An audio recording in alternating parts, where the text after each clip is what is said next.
Yo, what's up dude? Ketemu lagi dengan kita di sini ya, masih di segmen Global Info. Dimana nanti di sini kalian bisa dapetin info terbaru dan terpanas tentunya guys. Oke, hari ini di tanggal 15 bulan Oktober 2023 dan tidak bosan-bosannya guys. Seperti biasa, kita selalu ingatkan buat teman-teman semua untuk selalu mematuhi protokol kesehatan dimanapun kalian berada, apalagi di keramaian. Karena di luar sana banyak sekali virus-virus dan juga penyakit yang mengancam kesehatan kita guys. Oke guys, kita langsung saja melihat bagaimana update dari global crypto market cap. Seperti yang terlihat ya dari data coin market cap di sini menunjukkan adanya kenaikan meskipun tipis di 0,28%. Dan tentu saja ini adalah efek kontribusi dari Bitcoin ya dan juga rival-rivalnya. Kalian bisa lihat di sini dalam waktu 24 jam untuk Bitcoin masih mengalami penurunan di 0,85%. Disusul oleh Ethereum ya, juga turun di 0,74%, begitu juga BNB di 0,35% ya. XRP juga sama, turun di 0,57% guys. Dan rata-rata kalau kita lihat di sini ya, tampaknya pergerakan altcoin mengikuti pergerakan Bitcoin dan rata-rata pun merah ya, antara 0 sampai 1% aja guys. Kemudian selanjutnya kalau kita lihat ya perubahan yang terjadi dari pergerakan harga Bitcoin itu sendiri terlihat di sini untuk time frame daily-nya ya. Terlihat masih bisa dibilang sideways ya. Memang kemarin ini close candle-nya merah dan ada kecenderungan untuk retest di harga 27.000 guys. Dan kemarin tidak bisa untuk menembusnya, dan apakah hari ini bisa untuk menembusnya kita akan update lagi hari ini guys. Dan untuk saran DCA kalian bisa tunggu di harga sekitar 27.000 ataupun di 26.500 saja guys untuk lebih konservatif ya. Karena kalau kita lihat di sini ya ada semacam trendline yang terbentuk. Jadi kemungkinan besar meskipun kalian ambil di harga 27.000 ini juga titik yang bagus ya. Kalau saja sesuai dengan skenario yang terjadi guys. Kalau memang skenario yang akan sesuai dengan prediksi kita ya, ada kemungkinan nanti akan mencoba retest lagi di 27.000 di sini, kemudian mencoba retest di MA20. Selanjutnya kalau masih tren kenaikannya ini cukup kuat, maka bisa saja akan melanjutkan tren kenaikannya mencoba retest di MA200 time frame daily di sini guys. Dan tentu saja untuk target utamanya ya, kalau kita lihat dari Fibonacci retracement-nya, terlihat di sini untuk resisten utamanya ada di harga sekitar 28.800 guys. Jadi kalau memang nanti sesuai dengan trendline yang terbentuk, maka target utamanya ada di sekitar harga 28.800 ya. Oke, kita akan update lagi nanti untuk harganya dan kita langsung saja menuju ke informasi yang pertama guys. Kita lansir dari harian Watcher.guru diinformasikan bahwa MetaMask dihapus ya dari Apple App Store guys. Jadi dalam sebuah perkembangan yang mengejutkan ya, dompet kripto populer MetaMask telah dihapus dari Apple App Store hari ini, tepatnya kemarin ya pada saat artikel ini ditulis. Dan saat ini belum ada alasan yang diberikan untuk menghapus aplikasi populer ini dengan tidak tersedianya aplikasi ini pada tanggal 14 Oktober. Perkembangan ini mirip dengan situasi pada bulan September tahun lalu dengan dompet kripto yang berbeda. Kemudian Trust Wallet secara misterius dihapus dari Apple App Store juga hanya untuk dipulihkan. Tim Trust Wallet menanggapi penghapusan tersebut dengan cepat, memberitahu para penggunanya bahwa masalah tersebut sedang diperbaiki. Belum ada pernyataan yang dikeluarkan oleh MetaMask guys. Dalam sebuah cerita yang berkembang, dompet kripto terkenal MetaMask telah melihat aplikasi selulernya dihapus dari Apple App Store. Memang dinding ini mendukung lebih dari 30 juta pengguna aktif dan merupakan salah satu yang paling terpercaya di industri ini guys. Situasi saat ini belum ditangani ya oleh kedua belah pihak karena situasi untuk penghapusan tersebut belum dipublikasikan. Namun situasi serupa terjadi tahun lalu dengan Trust Wallet juga guys. Aplikasi seluler dihapus dari toko hanya untuk dipulihkan sekali lagi. Apple App Store telah memiliki banyak kekhawatiran ya dari para pengguna dan pengembang. Selain itu, ia memiliki sejarah yang tercatat dengan dompet aset digital di masa lalu. Pada tahun 2022, di mana Coinbase mengalami kesulitan untuk merilis aplikasi dompet di toko aplikasi perusahaan. Nah, yang cukup menarik di sini salah satu pendiri MetaMask yaitu Dan Finlay berbicara tentang perkembangan di tahun 2022. Memang dia secara terbuka mendiskusikan keinginan dan kesediaannya untuk berdiri bersama Coinbase melawan Apple terkait praktik App Store mereka, terutama pajak pembelian dalam aplikasi sebesar 30% dari perusahaan yang disebut finally sebagai penyalahgunaan monopoli guys. Namun tidak lama kemudian guys ya, akhirnya MetaMask ini kembali dimunculkan di Apple App Store-nya seperti yang dilansir dari harian Crypto Slate. Diinformasikan bahwa MetaMask kembali ke App Store Apple setelah sempat meninggalkan platform. Nah, untuk alasan penghapusan dompet Ethereum tersebut masih belum diketahui guys. Dompet Ethereum populer MetaMask meninggalkan App Store Apple setidaknya selama 1 jam ya pada 14 Oktober kemarin menurut proyek itu sendiri dan laporan pihak ketiga. Dan waktu itu MetaMask menulis di Twitter ya atau X bahwa mereka itu menyadari bahwa MetaMask saat ini tidak tersedia untuk diunduh di App Store dan ini tidak terkait dengan sesuatu yang berbahaya dan tim dari mereka itu bekerja keras untuk menyelesaikannya secepat mungkin. Kemudian MetaMask mengumumkan bahwa dompet kripto mereka seperti yang dijanjikan ya kembali ke Apple App Store dan meminta maaf atas ketidaknyamanan ini. MetaMask masih belum memberikan alasan spesifik untuk penghapusan tersebut. Dalam pernyataannya kepada beberapa situs berita kripto, perwakilan dari pemilik MetaMask yaitu Consensus menyatakan bahwa penghapusan tersebut tidak terkait dengan aktivitas berbahaya, kerentanan atau fungsionalitas aplikasi. Mereka juga mendorong pengguna untuk melaporkan aplikasi MetaMask palsu. Meskipun pembaruan status di App Store Apple mengatakan bahwa pengembang MetaMask telah menghapus aplikasi tersebut, toko tersebut memiliki aturan yang mungkin mengharuskan dompet tersebut dihapus sampai pengembang dapat menunjukkan kepatuhan. App Store Apple melarang proses latar belakang seperti penambangan kripto.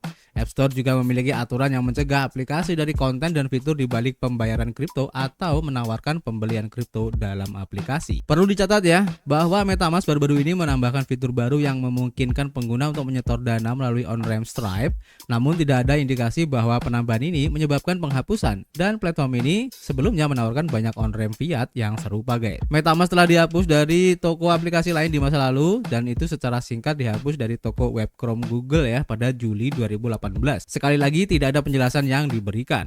Namun penghapusan tersebut terjadi tepat sebelum perubahan kebijakan yang memengaruhi aplikasi penambangan dan beberapa orang berspekulasi bahwa toko tersebut menargetkan aplikasi kripto secara berlebihan. MetaMask kemudian dihapus dari Google Play pada Desember 2019. MetaMask mengatakan bahwa Google secara tidak benar mengklaim bahwa aplikasi tersebut memiliki fitur penambangan yang melanggar kebijakan tokonya. Dalam kedua kasus tersebut, MetaMask dipulihkan kembali ke toko aplikasi tidak lama setelahnya. Aplikasi lain juga mengalami masalah yang sama dengan App Store Apple, di mana Coinbase Wallet dan Trust Wallet sempat tidak tersedia pada tahun 2022 sebelum dipulihkan, dan juga Uniswap juga melaporkan kesulitan untuk mendapatkan daftar di App Store Apple sebelum April 2023 guys. Jadi untuk sementara masih belum ada ya pernyataan resmi dari MetaMask tentang sebab kenapa MetaMask ini tiba-tiba hilang ya di App Store, meskipun diklaim tidak ada masalah di dalamnya, tapi tetap ya kita harus berhati-hati menggunakan hot wallet semacam MetaMask ini ya ataupun Trust Wallet dan juga wallet-wallet lain guys, karena seperti yang kalian tahu guys, jika kunci wallet kalian tidak kalian pegang sendiri, maka kepemilikan aset kalian tidak di tangan kalian sendiri guys. Jadi kalian harus hati-hati ya.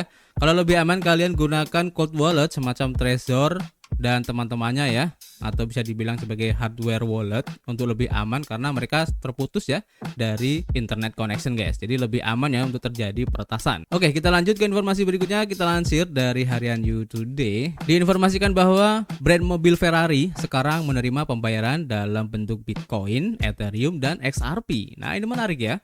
Jadi kripto semakin menjadi mainstream ya setelah merek mewah ternama yaitu Ferrari mengumumkan bahwa mereka kini menerima mata uang digital untuk mobil-mobil mewahnya. Seperti yang dilaporkan ya oleh Reuters, tunjangan baru dari Ferrari hanya terbuka untuk pelanggan Amerika Serikat tetapi berencana untuk memperluas ke Uni Eropa dalam beberapa bulan mendatang berdasarkan permintaan pelanggannya. Ada hubungan yang relatif mendalam ya antara merek mobil dan dunia kripto. Khususnya Tesla melopori langkah ini pada tahun 2021 ketika mulai menerima Bitcoin untuk mobilnya. Perusahaan segera mundur dari jalur ini dengan alasan jejak karbon yang tinggi dari koin tersebut yang tidak sejalan dengan tujuannya. Untuk Ferrari, perusahaan percaya ya bahwa kekhawatiran jejak karbon sekarang itu telah berkurang karena sebagian besar protokol sekarang lebih hemat energi. Terlepas dari dukungan terhadap kripto, Chief Marketing and Commercial Officer Ferrari yaitu Enrico Galera mengatakan bahwa tujuan perusahaan untuk mencapai netralitas karbon pada tahun 2030 tetap utuh. Dengan kripto yang kini menjadi arus utama secara keseluruhan, Galera mengatakan bahwa perusahaan harus memposisikan ulang persyaratannya untuk menjaring pelanggan dengan portofolio mata uang digital yang cukup besar. Beberapa adalah investor muda yang telah membangun kekayaan mereka di sekitar mata uang kripto katanya. Beberapa yang lain adalah investor yang lebih tradisional yang ingin mendiversifikasi portofolio mereka. Merek mobil ini telah menggunakan BitPay sebagai pemroses pembayaran untuk penawarannya.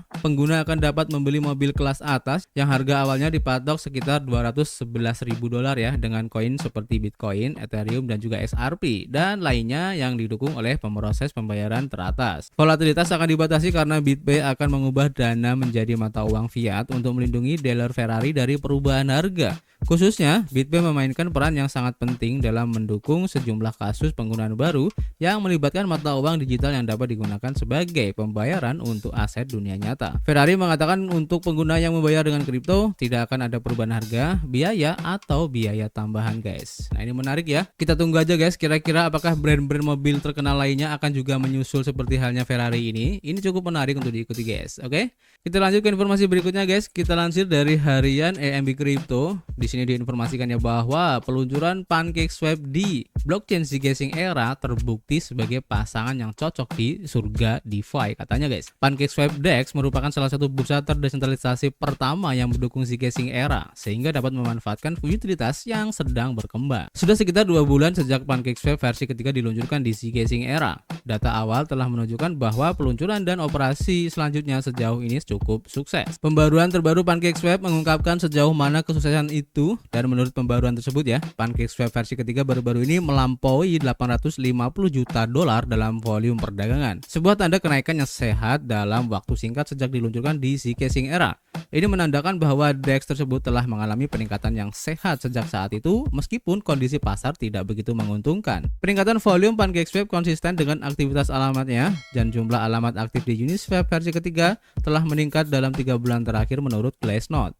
Hal ini menegaskan bahwa DEX telah menangani lebih banyak aktivitas dalam periode tersebut. Jadi, apa kekuatan pendorong utama di balik adopsi yang mengesankan ini guys? Zcash Era telah mengalami peningkatan yang kuat sebagai salah satu solusi Ethereum Layer 2 pertama yang menawarkan teknologi ZK atau Zero Knowledge. Akibatnya, permintaan untuk lapisan kedua ini terus meningkat dan PancakeSwap DEX adalah salah satu bursa terdesentralisasi pertama yang mendukung Zcash Era sehingga dapat memanfaatkan utilitas yang terus berkembang. Selain dukungan tersebut ya, PancakeSwap telah menawarkan insentif yang telah memfasilitasi peningkatan tersebut dan beberapa insentif tersebut termasuk biaya swap yang rendah serta imbal hasil yang sehat bagi penyedia likuiditas untuk mendorong partisipasi. Apakah lonjakan volume perdagangan akan terdampak pada permintaan coin cake dari PancakeSwap ini guys? Jadi volume PancakeSwap yang terus meningkat menggarisbawahi kebutuhan likuiditas yang berarti ada permintaan organik untuk cake dari penyedia likuiditas. Namun permintaan semacam itu seringkali tidak sebanding ya dengan permintaan perdagangan atau spekulatif di pasar spot dan juga derivatif. Berbicara mengenai permintaan, minat terhadap token cake terus berkurang ya dan sekali lagi mengancam untuk turun ke wilayah oversold. Harga juga akan menguji ulang kisaran rendah yang sama di mana harga sebelumnya memantul kembali pada bulan September, di mana harga token cake diperdagangkan pada harga 1,08 dolar ya pada saat artikel ini ditulis. Penurunan token cake yang diperpanjang telah menghasilkan titik terendah baru di tahun 2023 dan tindakan harga ini menunjukkan penurunan kepercayaan pedagang yang mungkin telah melanggengkan penurunan harga kue. Masih belum jelas ya apakah token cake berada di bagian bawah tren bearish yang panjang, namun dari indikator RSI telah mencapai posisi terendah yang lebih tinggi selama beberapa bulan terakhir yang mungkin menunjukkan bahwa kekuatan relatif secara bertahap telah kembali guys.